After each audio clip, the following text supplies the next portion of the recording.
Good morning student. हम कहाँ थे बच्चों? हम थे मुक्त पतन पे।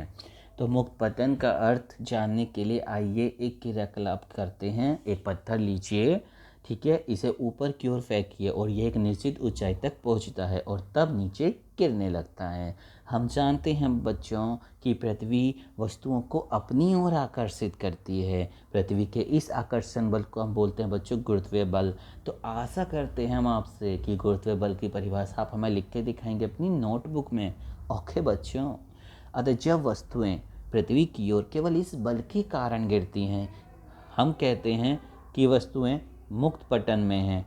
क्या गिरती हुई वस्तुओं के वेग में कोई परिवर्तन होता है?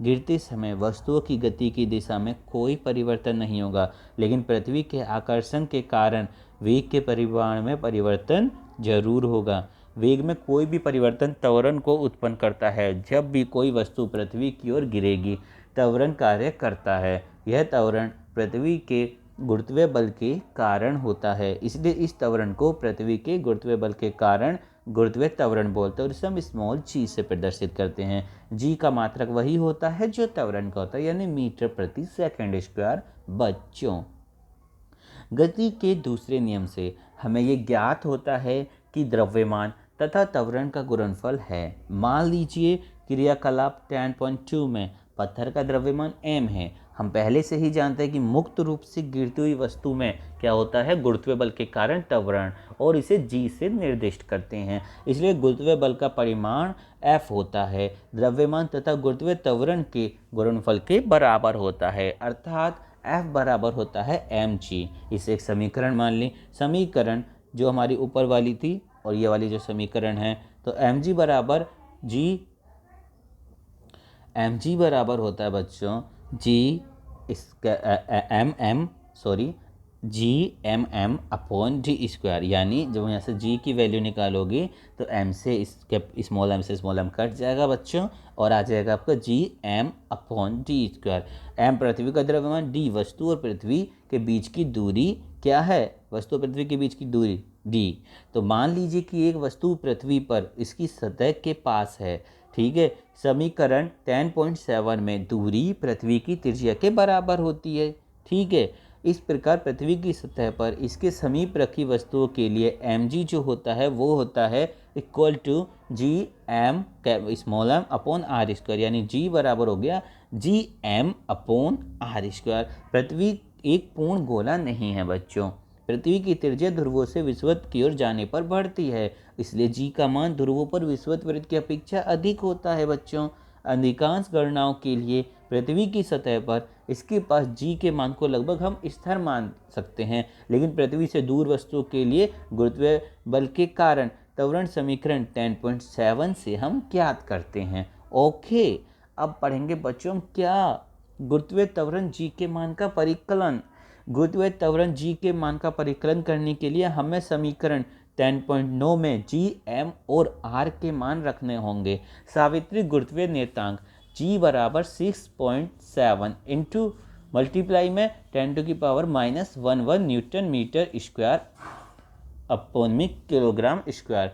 पृथ्वी का द्रव्यमान है बच्चों आपका m, जो है 6 इंटू 10⁻24 किलोग्राम। पृथ्वी की त्रिज्या है 6.4 इंटू 10⁻6 मीटर। अब है g बराबर हम निकाल लेंगे gm upon R square, value रख देंगे 9.8 मीटर प्रति सेकेंड स्क्वायर। पृथ्वी के गुरुत्वीय त्वरण का मान आ गया।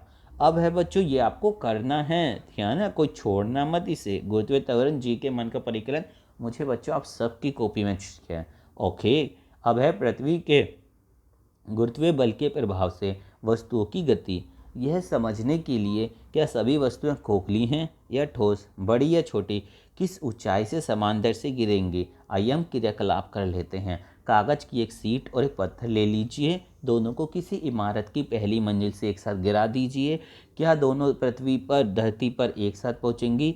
हम देखते हैं कि कागज धरती पर पृथ्वी की अपेक्षा कुछ देर से पहुंचता है, ऐसा वायु के प्रतिरोध के कारण होता है। गिरती हुई गतिशील वस्तुओं पर घर्षण के कारण वायु प्रतिरोध लगाती है। कागज पर लगने वाला वायु का प्रतिरोध पत्थर पर लगने वाले प्रतिरोध से अधिक होता है। इस प्रयोग को यदि हम कांच के जार में देखें जिसमें से हवा निकाल दी गई है तो कागज तथा पत्थर एक ही दर से नीचे गिरेंगे। हम जानते हैं मुक्त पटन में वस्तु त्वरण का अनुभव करेगी। समीकरण 10.9 में वस्तु द्वारा अनुभव किया जाने वाला यह त्वरण इसके द्रव्यमान पर निर्भर नहीं करेगा। इसका अर्थ हुआ कि सभी वस्तुएं खोखली या ठोस, बड़ी या छोटी, एक ही दर से नीचे गिरती हैं। एक कहानी के अनुसार इस विचार की पुष्टि के लिए गैलीलियो ने इटली में पीसा की झुकी हुई मीनार से विभिन्न वस्तुओं को गिराया। क्योंकि पृथ्वी के निकट जी का मान स्थिर है और एक समान त्वरित गति के सभी समीकरण त्वरण के स्थान पर जी पर भी मान्य होंगे। v बराबर यू प्लस ए टी, ये तीनों नियम हम पढ़ चुके हैं। s बराबर U T plus half A T square, V square बराबर यू स्क्वायर प्लस 2as। यहाँ u और v क्रमशः प्रारंभिक वेग हैं और अंतिम वेग हैं बच्चों, और s वस्तुओं द्वारा t समय में चली गई दूरी है। तो देखो बच्चों, कुछ क्वेश्चन दे रखे हैं, उन्हें हम पढ़ते हैं। एक कार किसी कगार से गिरकर 0.5 सेकंड में पृथ्वी पर आ गई। परिकलन कीजिए। सरलता के लिए g का मान हमने यहाँ 10 मीटर प्रति सेकंड स्क्वायर ले लिया। धरती पर टकराते समय कार की चाल क्या होगी? तो सबसे पहले देखते क्या क्या है। हमारे पास t बराबर दे रखा है 0.5 सेकंड। प्रारंभिक वेग हम सब जानते हैं कि u बराबर 0 होगा, और गुरुत्वीय त्वरण हमें g का मान दे रखा है 10 मीटर प्रति सेकंड स्क्वायर। तो सबसे पहले उन्होंने पूछा कि धरती पर टकराते समय कार की चाल क्या होगी। चाल बराबर हम जानते हैं वेग, यानी v बराबर at। अब क्या होगा, चाल में a बराबर 10 है और t हमें 0.5, सिंपल आ जाएगा 5 मीटर प्रति सेकंड। दूसरा क्वेश्चन है बच्चों यहाँ पर कि औसत चाल कितनी होगी 0.5 सेकंड के दौरान, उसकी औसत चाल कितनी होगी। तो u कितना है 0 और v कितना है 5, ठीक है, तो अपॉन में 2 तो 2.5 होगी, सिंपल। अब कह रहे धरती से कगार कितनी ऊंचाई पर है। धरती से कगार कितनी ऊंचाई पर है, यानी एक दूरी तय करो। दूरी किस में आती है, s वाले में, इस वाले फॉर्मूले में। तो यहाँ u तो 0, ये हट जाएगा, 0 हो जाएगा, तो half A T square, half 10 multiply में 0.5 का स्क्वायर, तो आंसर 1.25। तो ये आ गए आपके तीनों आंसर बच्चों। अब है आपका 10.3। एक वस्तु को हम ऊर्ध्वाधर दिशा में ऊपर की ओर फेंकते हैं, ठीक है, ऊर्ध्वाधर यानी ऊपर की ओर। यह 10 मीटर की ऊंचाई तक पहुंचती है। परिकलन कर लीजिए, वस्तु कितने वेग से ऊपर फेंकी गई, ठीक है। वस्तु द्वारा उच्चतम बिंदु तक पहुंचने में कितना समय लगा गया। तय की गई दूरी आपकी कितनी हुई 10 मीटर, अंतिम वेग उसका 0 हो गया, ठीक है, सिंपल सी बात है। और गुरुत्वीय त्वरण जी हमें 9.8 मीटर प्रति सेकंड स्क्वायर दे रखा है। तो वस्तु का त्वरण कितना होगा, a बराबर होगा माइनस के 9.8 मीटर प्रति सेकंड स्क्वायर। वो होगा कैसा, ऊपर की ओर, क्योंकि त्वरण a होगा और 9.8 होगा, लेकिन क्या होगा माइनस में, क्योंकि आप जानते हो कि एक दूसरे के विपरीत दिशा में ये बल लगाएंगे। अब पहला, वस्तु द्वारा कितने वेग से ऊपर की ओर फेंकी गई। तो v स्क्वायर बराबर यू स्क्वायर प्लस 2as, ठीक है। वो जब ऊपर पहुंच जाते तो एक समय के लिए उसका वेग 0 हो गया। अब क्या होता है कि v स्क्वायर बराबर यू स्क्वायर प्लस 2as, तो v तो 0 है और यू स्क्वायर प्लस 2as, ठीक है। अब यहाँ पर हम u को इधर ले लेंगे, माइनस में आ जाएगा, और ये आ जाएगा आपका माइनस का 2 into 9.8 into 10 metre square second square. तो u 196, u हो गया 14। अब हो गया आपका सेकेंड। वस्तु द्वारा उच्चतम बिंदु तक पहुँचने में लिया गया समय कितना, v बराबर u प्लस ए टी। तो v तो 0 है और u हमारा क्या है 14 आ गया, और a हमारा कितना 9.8, और समय हमें निकालना है। तो समय आ जाएगा यहाँ पर, जब इसे आप हल करोगे 1.43, ठीक है बच्चों। अब आपको ये दोनों क्वेश्चन यहाँ लिखने हैं कि मुक्त पतन से आप क्या समझते हो और गुरुत्वीय त्वरण से आप क्या समझते हो, ये भी मुझे चाहिए आपकी कॉपी में बच्चों। द्रव्यमान, हमने पिछले अध्याय में पढ़ा कि किसी वस्तु का द्रव्यमान उसके जड़त्व की माप होता है। हमने यह भी सीखा कि जितना अधिक वस्तु का द्रव्यमान होगा उतना अधिक उसका जड़त्व होगा। वस्तु का द्रव्यमान उतना ही रहता है चाहे वस्तु पृथ्वी पर हो या चंद्रमा पर हो या फिर बाह्य अंतरिक्ष में हो। इस प्रकार वस्तु का द्रव्यमान हमेशा स्थिर रहता है और एक स्थान से दूसरे स्थान पर जाने पर कभी भी नहीं बदलता। अब हम पढ़ेंगे बच्चों भार के बारे में। हम जानते हैं कि पृथ्वी प्रत्येक वस्तु को एक निश्चित बल से आकर्षित करती है और वह बल वस्तु के द्रव्यमान के हम जानते हैं कि पृथ्वी प्रत्येक वस्तु को एक निश्चित बल से आकर्षित करती है। यह बल वस्तु के द्रव्यमान m तथा पृथ्वी के गुरुत्वीय बल के कारण त्वरण g पर निर्भर है।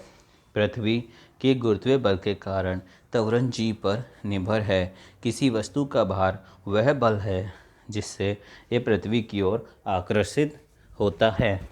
ठीक है बच्चों, किसी वस्तु का भार वह बल है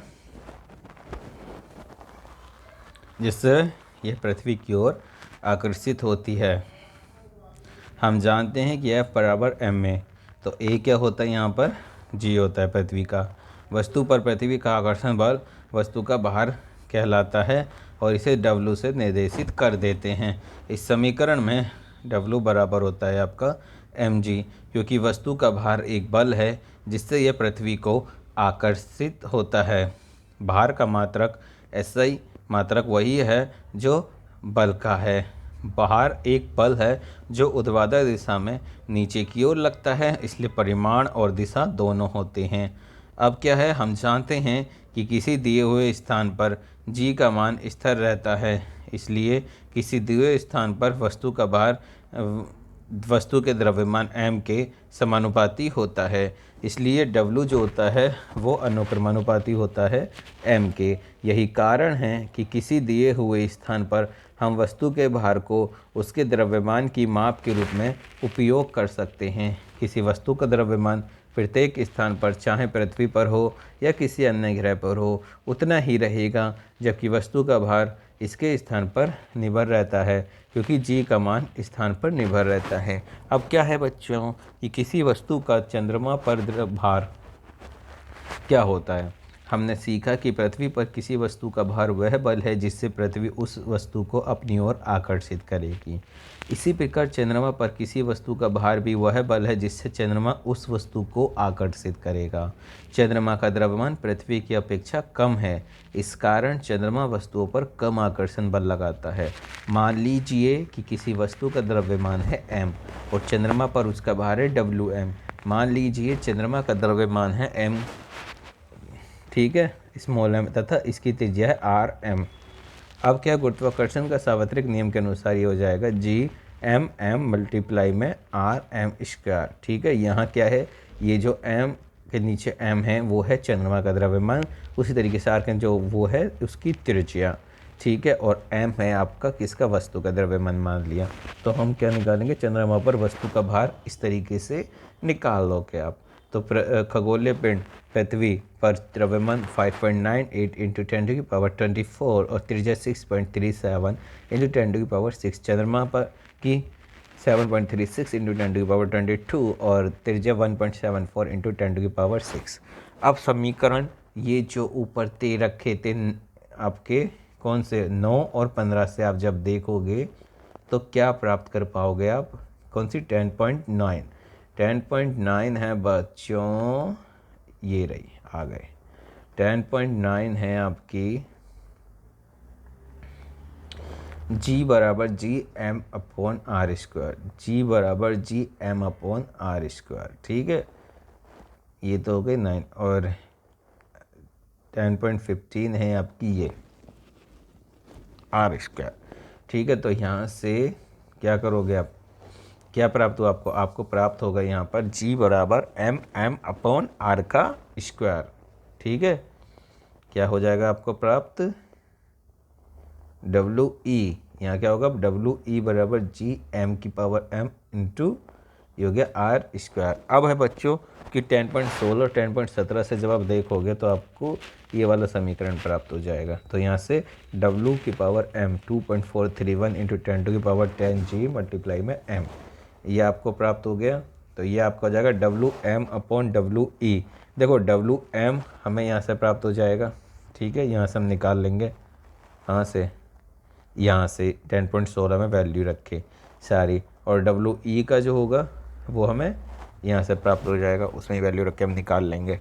अब समीकरण 10.18 का समीकरण 10.18b से भाग दे देंगे। तो हमारे पास ये आ जाएगा। ये क्या आएगा कि वस्तु का चंद्रमा पर भार जो होता है वो वस्तु पर का पृथ्वी पर भार के कितना होता है, 1/6 इंटू इसका पृथ्वी पर भार है। तो अब चलो एक न्यूमेरिकल निकाल लेते हैं। ये न्यूमेरिकल ज़रूर करना, क्योंकि ऊपर वाला तो आप अभी रह नहीं देना। ये जो इन्होंने डेरिवेशन दे रखा है ये मैं और अलग तरीके से करा दूंगा आपको, ठीक है।